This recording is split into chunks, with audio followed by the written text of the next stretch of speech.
Hello and welcome. So today, I'm going to do a train thing. So, yeah, I have some trains here. I'm going to be showing them off. They're all mocs. One of them needs to be changed, and that's the diesel. This one's to the correct proportion, 8 studs wide, and the cars for it, but everything else needs to be changed to 8 stud wide. So, I'll be doing that, as well as the sword, as well as other stuff. And I got the shirt on. If you guys know what that is. This is from one of my family members. So, the first train that I'm going to do is the... Hold on. One of the most realistic trains I've made was the Union Pacific 844. And it is actually to the correct size, too.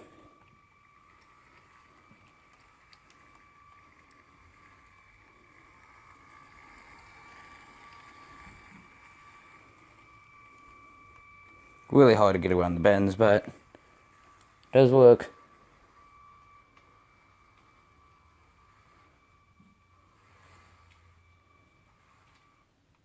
There's literally an L motor right in here that drives down there and powers this wheel right here. The second one to the front. So, it looks like this. Literally from the underneath. The inside is just a simple bevel gear that goes up here, then another bevel gear that puts it that way. And the L motor's like right in here. Like literally like right in this section. So there's that. And damn it. Sorry. I know it's supposed to be kid friendly, but hold on. Okay, fixed it. So the front, I put an actual literal pistons in there, and it's actually correct size. When this thing's all the way down, like that, this side looks like this. And that's actual correct proportional thing. Maybe. Yes, it is. The right side usually goes first before this side. It goes. So it actually goes for the pistons. That's why it keeps going. It doesn't go. That would literally, once it gets to this point, it would get stuck and can't move. So that's why they make it. And that's why they make the sound. So that's that train. And I have made train cars for it. Both the same size. Both the same detail. Both the same size too. Of everything. And it can pull it. This train can pull them. It's just hard when the thing does not want to work. And I need to don't put it on the correct track. When you have it on the wrong track too. Oh yeah, also, Linda said of this guy, you can actually see this. It is literally made. It is literally made so it can steer just a bit. You can see it. It just steers a bit. That's for that side too. So it can go around curves without hitting the piston. That's why it looks like that and why it does that. Now, back to put that on. Back to put this on. Sorry if it sounds like I'm echoing. It's because of the roof and everything around. Oh yeah, that's a 1,000 puzzle. So, yeah, there's that. Hold on while I get the diesel on here. This one is way more better and faster, but it likes to screw up a lot more. And it's just as strong as this thing. Oh yeah, I can't show you the mechanism in here because I have to take apart pretty much this whole thing. Okay, so here's the very first train. I'm going to turn this into a CC Union Pacific loco. And this is an actual train that I've made. It's a complete mock. It's a octane CC diesel. It's long too. It barely fits in the side of that box. And it really likes giving me trouble down bogies because these things move. using that kind of mechanism. It really does not like it. So, and I have the battery box there, that thing there, double motored, literal double train motor here and here. So this thing is really strong. And I can literally use this thing and make it go super fast.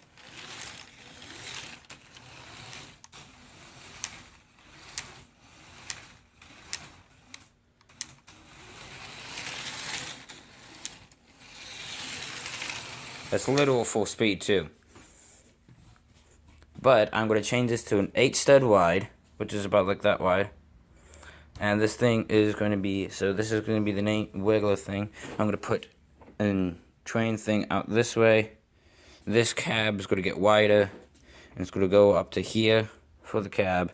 This thing is going to get wider too, so that means the front is going to become bigger.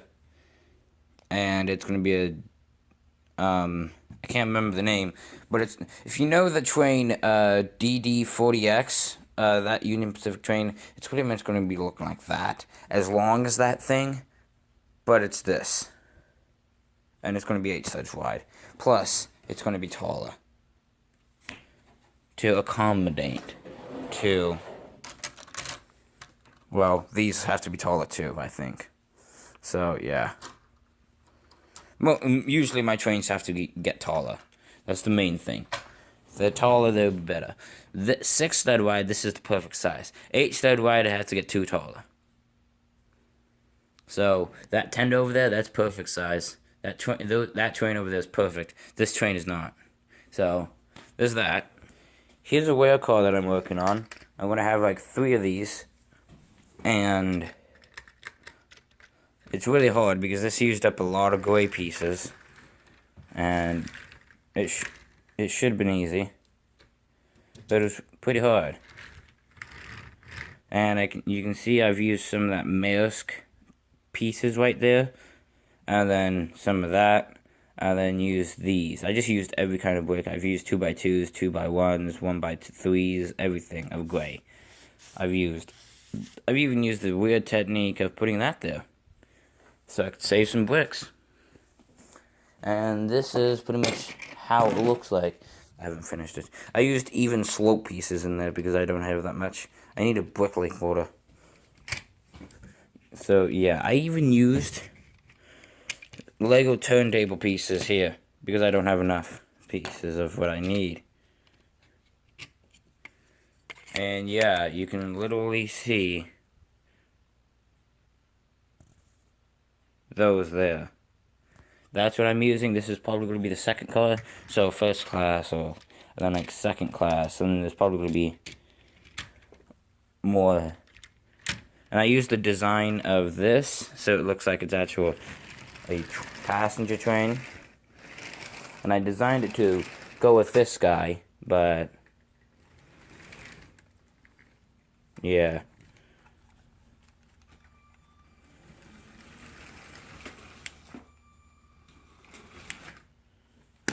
So, yeah, I gotta get that thing wider, I gotta get this thing better, and there's a lot of work I have to do. That thing would take a while to rebuild up. So, that thing, it took, I would have to take apart these, pretty much, because I don't have that many, like, yellow pieces, or I'm gonna have to completely make a bricklink order, and then just get tons of Lego pieces, and then use that to that. That's why I've got a computer, my school computer, with tons of pictures of what those trains look like. Super detailed, so I can then maybe print them off when I have a chance in color. And I'm going to make it exactly like that. So, yeah.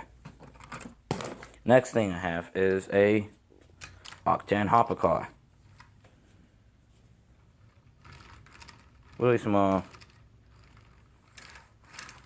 but dinky. Oh yeah, I'm using the Lego Horizon Express train car thing right there. I don't know where the other two are. That's the only one I know of that I have. And then this one is the Lego blue and yellow train base with an orange piece. Yes, I know. Very rare, but I don't care. And then hopper. They literally do work. They can carry stuff, and they can hook up to other trains and cars and stuff like that. They're both the same size. I usually make everything about 5-6 studs tall, or 5-6 studs, 6 bricks tall. How many studs would that be? Let me check.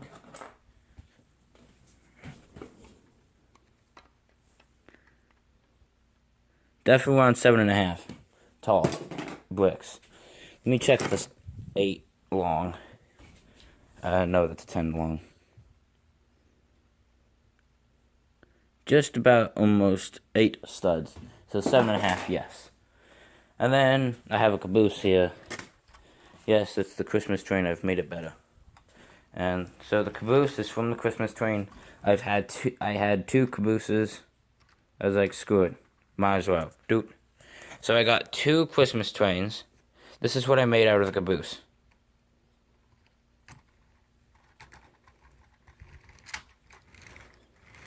Works beautifully. Has that. And even the roof comes off. If it will let me. I just combined them. They're both the same. I just went, oh, let's combine them. There it goes. So, the Christmas train. It's kind of falling apart. But, it has the same thing and same workings as that train right over there. But, it is an actual non-working electrical train. So, that's the train. I know, it's really falling apart. But I don't care. I'm going to be completely redoing this. I'm probably going to make a Challenger train one day. Taking that bogie system out. Putting these 2 right in between where this thing is. Making 2 systems. Double the power.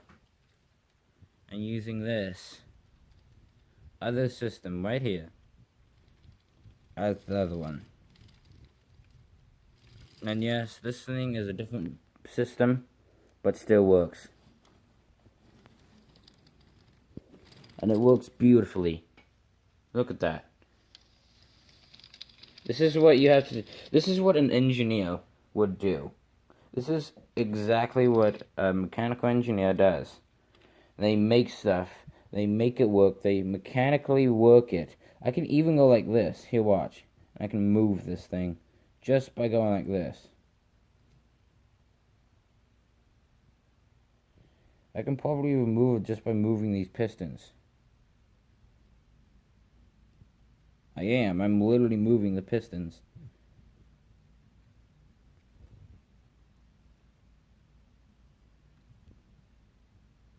And this thing's moving.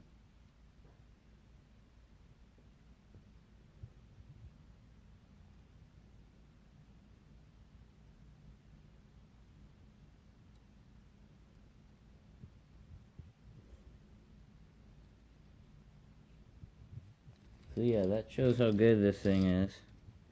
I gotta fix the other side and all that. So yeah, there's a lot of work I have to do with these trains. Like, lots. That thing's fine. It's just that one, those 2, those train cars, that, not the remote, but, and that.